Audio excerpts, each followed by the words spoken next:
Right now, the Strait of Hormuz is effectively closed, and the world's feeling it. But Hormuz is just one of many critical choke points that the entire global economy runs through every single day and depends on for global maritime trade. Today, we're going to cover some of the most important ones, where they are, what moves through them, who controls them, and what happens if they go down. Quick definition of what a choke point actually is. It's a narrow passage where massive trade volume is forced through limited geography.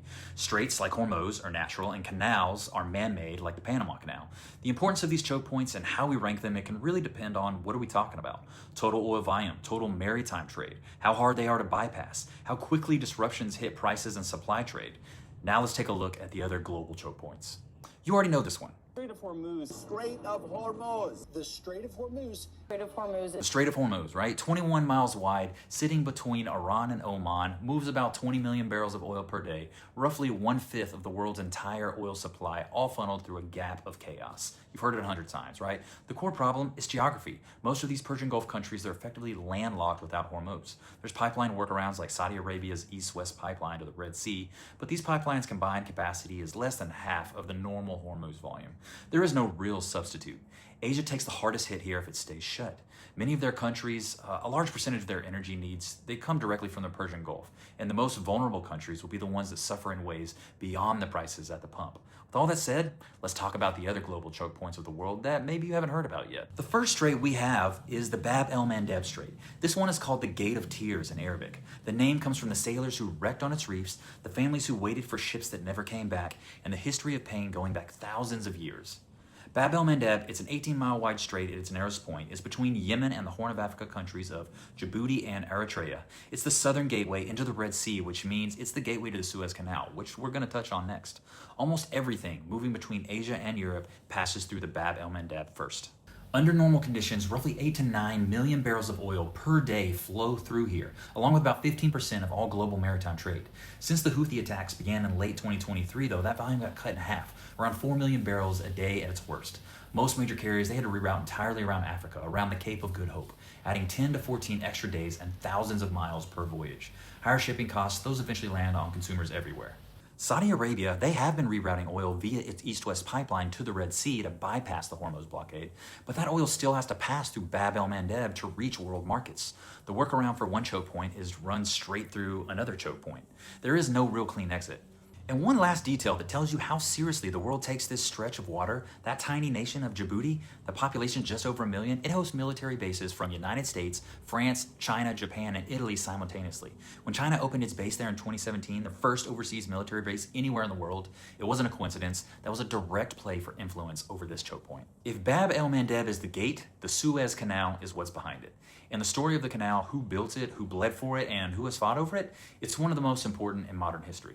This canal had opened in 1869 after 11 years of construction. It was a project led by a French company called the Suez Canal Company. An estimated 120,000 workers died during the excavation. Though, to be transparent, this number comes from Egyptian President Nasser's nationalization speech in 1956, and some historians believe this actual figure may be lower. What isn't disputed is that tens of thousands died from disease, heat, and brutal conditions. The canal connects the Mediterranean Sea to the Red Sea and runs 120 miles through Egypt. It immediately changed global trade, cutting the Europe to Asia voyage by thousands of nautical miles. Britain eventually took control of this canal. I mean, of course it did, right? And for nearly a century, it was one of their most important strategic assets. But that ended in 1956 because Egyptian President Gamal Abdel Nasser, he nationalized the canal after overthrowing the Egyptian monarchy. Britain, France, and Israel, they're like, nah, I'm not having this. And they easily invaded Egypt, what became known as the Suez Crisis, but they were forced to stop by both the United States and the Soviet Union, which was a major embarrassment for British, and what some historians argue signified the end of Britain as a superpower. In 1967, during the Six-Day War, Egypt closed the canal entirely. It stayed shut for 8 years, reopening in 1975. 15 ships, the so-called Yellow Fleet, they were trapped inside for the entire duration, slowly being covered in desert sand. So history has showed us what a prolonged closure can do. Trade falls, countries lose income, and the world, it doesn't wait around.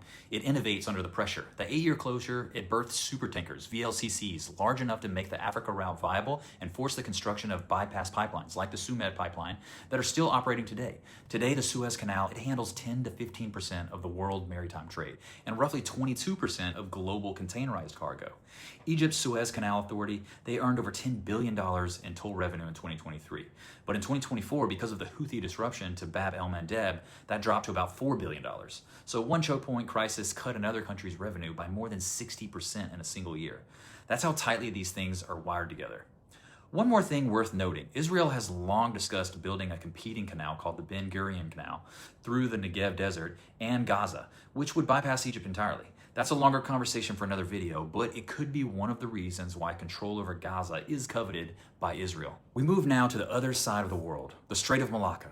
A choke point that by raw oil volume is actually larger than the Strait of Hormuz. The Strait of Malacca, it connects the Indian Ocean to the South China Sea and the Pacific Ocean. The countries bordering it are Indonesia, Malaysia, and Singapore. Through that gap flows approximately 22 to 23 million barrels of oil per day, plus roughly 38% of all global maritime trade. 2/3 of China's total trade moves through here. Japan and South Korea depend on it for the majority of their energy. It is the primary artery linking Middle Eastern energy to East Asian manufacturing. At the southern entrance sits the small country of Singapore, a country that has turned its position on this strait into a remarkable economic success story. The port of Singapore handles 39 to 41 million containers annually, making it one of the 2 or 3 busiest ports on the planet. Singapore's entire national wealth is essentially built on the Strait of Malacca. China understands its exposure here better than anyone. Chinese strategists, they literally coined a term for it, the Malacca Dilemma. If the US Navy or a rival power ever choked off this strait, China's economy would be in serious trouble. That fear is a direct driver behind China's Belt and Road Initiative, the trillion-dollar infrastructure program building overland trade routes, pipelines, and ports across Asia, Africa, and Europe. It is infrastructure as geopolitical insurance against the day Malacca becomes a weapon. The Taiwan Strait separates mainland China from Taiwan, and it carries roughly $2.5 trillion in goods annually, more than 1/5 of all global maritime trade. Roughly 44 to 48% of the world's entire container fleet, it transits here. Shanghai, the world's busiest container port, sits on its northern end. But the real stakes go beyond shipping. Taiwan, it produces over 90% of the world's most advanced semiconductors. Every smartphone, AI chip, modern weapon systems depends on Taiwan. A disruption at the Taiwan Strait, let alone Chinese military action against Taiwan itself, it wouldn't just slow shipping, it would effectively shut down global technology manufacturing, cars, servers, military hardware, consumer electronics, all of it. China has claimed Taiwan as its own territory ever since the Chinese Civil War and communist takeover that forced China's former leadership to flee Taiwan in 1949. China wants Taiwan back and regularly conducts military exercises around the strait. The United States maintains a formal defense commitment to Taiwan and regularly sells warships through the strait specifically to assert that it is international water. Those two positions are structurally incompatible, so something it eventually has to give. The Strait of Gibraltar is the oldest choke point on this list in terms of recorded human history. The ancient Greeks, they called it the Pillars of Hercules, the edge of the known world. Beyond it, the Atlantic Ocean, unknown, terrifying. Today, it is one of the busiest maritime corridors on the planet. Over 100,000 vessels pass through annually, carrying more than 10% of global maritime trade between the Atlantic Ocean and the Mediterranean Sea. The Strait of Gibraltar, it separates Europe from Africa via Spain and Morocco. It's also very deep at 900 meters, making a bridge or pipeline just economically impossible. And there is no alternative. Every single ship that needs to enter or exit the Mediterranean Sea from the west, it must pass through here. Unlike most choke points on this list, Gibraltar feels stable and safe right now. There's no active military threat, there's no ongoing disruption, but it carries political tension most people don't know about. Britain captured Gibraltar in 1704 during the War of Spanish Succession and has held it for over 320 years to this day. Spain still wants it back, but the people of Gibraltar have voted overwhelmingly to remain British. Because of this, Britain maintains a significant military and naval presence there. Controlling the entrance to the Mediterranean has been a cornerstone of British naval strategy for centuries, including both world wars. It doesn't get much attention because it works, but every ship moving between Asia, Europe, the Americas, and North Africa passes through this gap. Stable doesn't mean not important. Our final choke point is the only one on this list where the United States was the builder, the long-term operator, and is now potentially a claimant again, the Panama Canal. The Panama Canal be returned to the United States of America in full, quickly, and without question. The Panama Canal is a 51-mile man-made waterway connecting the Atlantic and the Pacific Oceans. Before it existed, ships had to travel all the way around the southern tip of South America, Cape Horn, adding roughly 8,000 miles to every voyage. The canal eliminated that entirely. Getting it built is one of the most extraordinary and deadly engineering stories in history. The French tried first in 1881. It was led by the same guy who built the Suez Canal. He underestimated everything: the terrain, the rainfall, and above all, the disease. Malaria and yellow fever, it killed an estimated 22,000 workers before France abandoned the project entirely. The US, they took over in 1904, cracked the disease problem through aggressive mosquito eradication, and completed the canal in 1914. Combined deaths around both phases was 25,000 people. The political story behind this canal shaped an entire nation. Panama at the time was part of Colombia. The US, wanting the canal route, actively supported a Panamanian independence movement in 1903. Panama gained independence and in exchange granted the US control of a 5-mile zone on either side of the canal known as the Panama Canal Zone. For decades, that zone operated as a de facto American territory inside a sovereign country. It was segregated, US-governed, economically dominant. Panamanians, they resented it deeply, and eventually it became politically unsustainable. Jimmy Carter began the process of returning it in 1977 through the Torrijos-Carter treaties. The handover completed in 1999, but the road wasn't clean.